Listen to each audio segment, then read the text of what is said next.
My wife said I was too boring, too predictable, and not enough of a man. So I vanished without a word and watched her beg for the stability she once mocked. It started the way most things do, quietly. At first, it was a joke. A little comment tossed in during brunch with friends. I had just reminded her that we had a dentist appointment on Thursday, and she laughed, waving her mimosa like a baton. God, he even schedules his spontaneity. Everyone chuckled. I laughed too. Why not? It was harmless. We'd been married 5 years by then. Comfortable years. Stable. We had routines. Sunday groceries, Taco Tuesdays, movie nights on Fridays. She used to love that about us. She once told me I made her feel like the world was a little less chaotic. But now, it felt like that calm was turning into something else. Something she resented. The jokes didn't stop after brunch. I swear you were born in a button-down. You know you're the only man who packs a first aid kit for a picnic, right? God, you're like a walking checklist. They always came with a smirk. Sometimes followed by a kiss. But the tone started shifting. From playful to disappointed. From teasing to tired. At night, she'd lie in bed scrolling through her phone, chuckling at reels of travel influencers and spontaneous couples doing wild, ridiculous things. Look at them, she said once, holding up her screen. That's what life's about. Spur of the moment. You know, fun. I just nodded. We could plan a weekend away. That's not spur of the moment if you plan it, she replied flatly. It hurt more than I expected. I wasn't always like this. I wasn't born married to a calendar. But after my dad died young, I learned that unpredictability didn't always mean excitement. Sometimes, it meant chaos. Loss. Pain. So I built structure. I kept things in order. I thought she'd understood that. I thought she admired it. Apparently, admiration has a shelf life. Around our 6th anniversary, she stopped coming to the dinner table for meals. Ate in front of the TV. Or not at all. She started dressing different, not for me, not for work. Just, different. Bolder. More daring. A slit here. A deeper neckline there. She began staying out later. Work happy hours, she said. I didn't push. I trusted her. That was the foundation we built everything on. Or so I thought. But it was the tone she used when she said my name that finally made something snap. Not the jokes. Not the outfits. Not even the nights away. It was the sigh. Ethan, she'd say, exasperated. Like my very name was a weight. One night, I was brushing my teeth when I heard her on the phone. No, he won't come. He's too, you know. Predictable. A pause. Then laughter. That laugh drilled into my spine. She used to laugh with me like that. I stood there, toothbrush in hand, mouth full of foam, staring into the mirror. And for the first time in years, I didn't recognize the man staring back. But I wasn't angry. Not yet. I was quiet. Listening. Taking notes. Because something in me was changing, too. I didn't know it then. But I was starting to pack my own kind of bag. Not a suitcase. A plan. And she would never see it coming. The first time she embarrassed me in public, I let it slide. It was a dinner with her coworkers at some trendy rooftop bar, the kind of place where the wine list doesn't have prices and the food looks like it was plated with tweezers. They were all laughing about some office prank involving a fake resignation letter, and someone turned to me and asked, "So, Ethan, what do you do for fun?" I opened my mouth, ready to say something simple, I don't know, hiking maybe, or reading, when she cut in with a smile that was too sharp. He alphabetizes the spice rack. For fun. Everyone laughed. Including me. Because what else was I supposed to do? But it stuck with me. The way she said it. Not with affection, not with warmth. With a kind of amused contempt, like I was a curious little insect she kept in a jar. That night, I lay in bed while she showered. Her laughter echoed in my ears. It used to make me feel at home. Now it made me feel alone. That became her favorite game, mocking me in public, always with a laugh, always in front of people. Sometimes it was how I dressed. Ethan wears khakis like it's a religion. Sometimes my taste in music. He listens to playlists with names like Productive Afternoon. Once, even my handwriting. I stopped going to her events. She noticed, of course. You're so sensitive lately. It was a joke. She said it like I was the problem. Like I was supposed to laugh at being belittled. I started spending more time at the office. Volunteered for late meetings, weekend shifts. At least there, I wasn't a punchline. But something else happened, too. The more I pulled away, the more she noticed. "You've been quiet lately," she said one night, twirling her wine glass by the stem. "Just tired. You never want to go out anymore." "Maybe I'm just predictable." She froze, eyes meeting mine. For once, she didn't have a comeback. The next day, she bought me tickets to a comedy show. "Let's do something different," she said. Spontaneous. We went. The comedian was fine. Nothing memorable. But the moment that etched itself in my mind came during a bit about married life. You ever look at your partner and think, "God, I used to be excited to see you"? She laughed.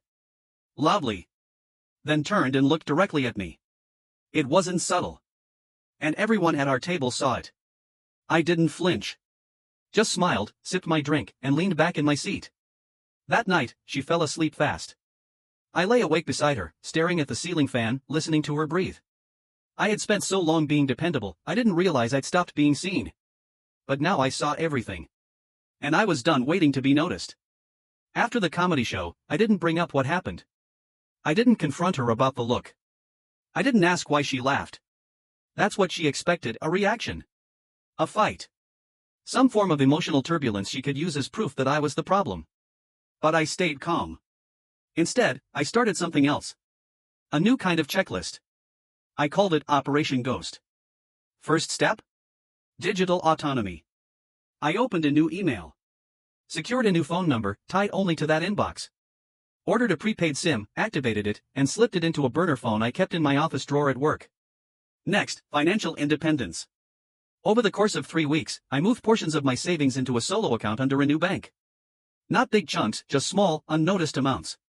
Enough to build a lifeboat without making a splash. I told her I was working late. I wasn't. I was seeing an apartment. A one-bedroom loft near the city's edge. Nothing fancy, but private. Clean. No shared history. I signed the lease under my middle name. Paid in advance. 6 months. No traceable mail. Back home, I played the role. Smiled when she told her stories. Kissed her goodnight. Asked about her day. All the while, I was erasing myself from our shared life one click at a time. She didn't notice. Or maybe she didn't care. Because her time outside the house began increasing, too. Dinners with coworkers. Happy hours. Weekend errands that turned into overnight absences. I never asked questions. Never called. Never even hinted at suspicion. That only emboldened her. Once, I saw a message pop up on her phone when she left it charging on the kitchen counter. "Liam, you free tonight?" I missed that laugh. She saw me glance at the screen and scoffed. "It's just a friend," she said, grabbing the phone like it had caught fire. "You don't have to check up on me." I smiled. "Of course. I trust you." She gave me a strange look. Like she didn't know what to do with someone not begging for her attention. That night, she wore red lipstick and a dress she hadn't touched in years. She left without saying goodbye. I didn't wait up. Instead, I packed another box. Just a few things. A photo album she hadn't opened in years. My old leather notebook. A pair of cufflinks I got from my father. I labeled the box, Memory. Useless. But mine. Week by week, I cleaned up the back end of my life. Shut down autopay accounts. Changed my Netflix profile name to Ghost. Switched mailing addresses for subscriptions. I even transferred the title of my car to the new address and got it serviced on the other side of town. By the end of the second month, I existed in 2 places. One where she thought I still belonged to her. And one where I was already free. The final straw came quietly.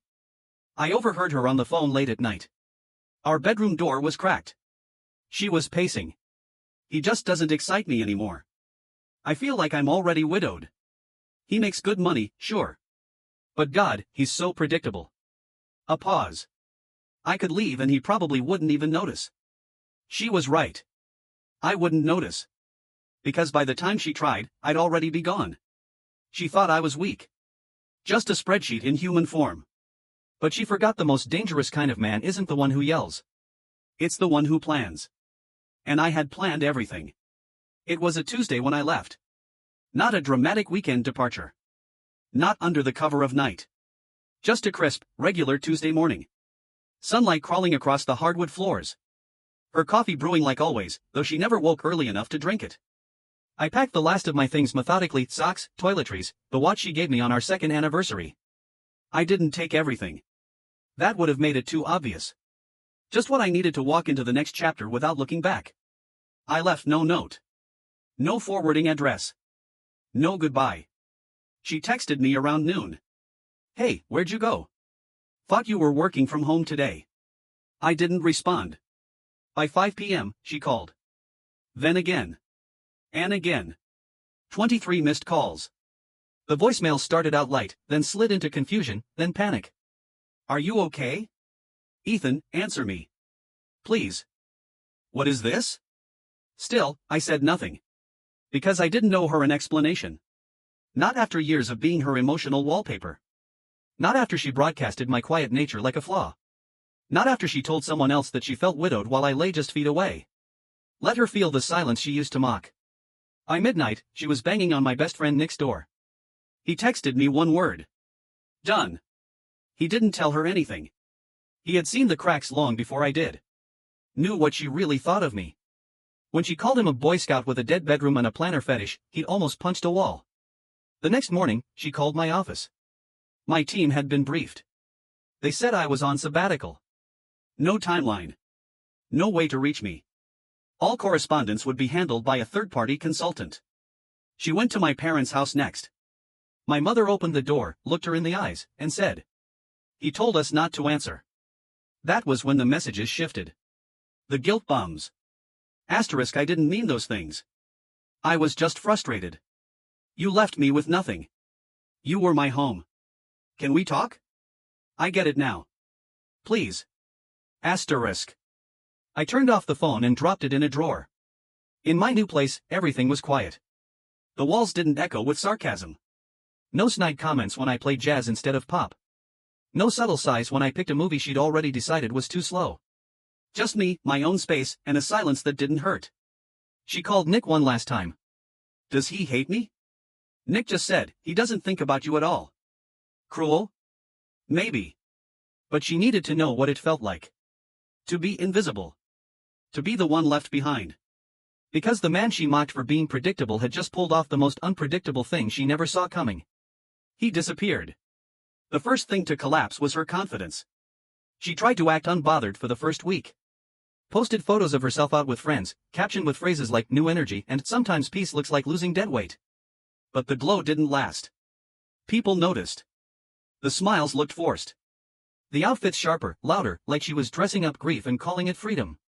Nick told me she'd gone back to that bar downtown, the one she used to roll her eyes at when I suggested it. She brought new people each time. Loud, showy, always with a glass in hand and her voice just a little too high. Like she was trying to prove something. 2 weeks in, she texted me again. I get it now. You needed space. Can we talk? I'm really sorry. Please. I didn't respond. The messages became less polished after that. More frantic. Where did you go? You can't just disappear. I deserve closure. You said you loved me. You don't get to just stop existing. I turned off notifications. Let her yell into a void. Then came the money problems. She always said she didn't care about finances, that she loved me, not my paycheck. But stability had a cost, and it turns out she never learned how to pay it. The rent came due. Her card declined at the hair salon. She called Nick again, voice strained, asking if I could just send her a little help until things even out. He said, "You said he was an emotional void with a retirement plan fetish. Ask Liam." She hung up. Liam, by the way? Gone. Ghosted her the moment things got uncomfortable. All that flirtation, all those nights she said she was working late while texting him under the table evaporated. He was never going to stick around. He liked her fire, not her fallout. By the end of the month, she'd moved in with her sister. Cancelled brunch plans. Took down half her Instagram photos. The same people she tried to impress now kept their distance. Nobody wants to sit too close to someone whose ship is sinking. Meanwhile, I started living. The loft was peaceful. I cooked for myself. I left clothes wherever I wanted. I played the same jazz records she used to tease. Started jogging again. Even took a spontaneous road trip one weekend, no itinerary, no hotel booked. Just me and a full tank. I became what she claimed she wanted. Spontaneous. Present. Happy. And the best part? She wasn't there to ruin it. Nick called me one night after running into her at a grocery store. She looked tired, he said. Makeup smudged. Talking to herself in the frozen aisle. She asked if you were okay, he told me. I laughed. I've never been better. Because she thought I needed her chaos to feel alive. But all I needed was to be free of it. It came on a Sunday morning, one of those slow, rain-slick days that make you forget the world is still spinning. I was reading on the couch, a blanket tossed over my legs, coffee cooling beside me, when my phone buzzed. A number I didn't recognize. The message was short at first. I know you probably hate me. But I need to say this. Please read. Attached to it was a wall of text. Her confessional. She wrote like someone writing for the first time in years, messy, tangled, no line breaks, no edits. The words just spilled out. About how she hadn't understood what she had until it was gone. About how she used sarcasm to feel in control, how she let her insecurities wear the mask of humor. How she mocked the parts of me she secretly depended on. I laughed about your routines because they reminded me I had none. I called you boring because you were calm. And I didn't know calm could mean love until you weren't there to show it anymore. She said the house felt empty. That her sister was kind, but cold. That silence had become an uninvited guest that followed her everywhere. Even when she tried to drown it out with music, friends, dates. She said nothing worked. You made things safe. You made things easy. I never said thank you for that. I stared at the screen for a while. The words didn't cut me. They didn't soften me either. They just confirmed what I already knew, that her regret had come too late. That afternoon, she sent an email. Subject line, closure. This one was more structured. Probably edited 3 times before she sent it. Polished phrases. Less rambling. Like she wanted to be remembered with dignity, even if I never replied. She wrote about our first vacation together, when I packed her favorite snacks without asking. About the way I remembered how she took her coffee. About the night she got food poisoning and I held her hair back for hours without saying a word. She said, I thought love was supposed to feel wild and passionate all the time. You showed me it could be quiet. Constant. Reliable.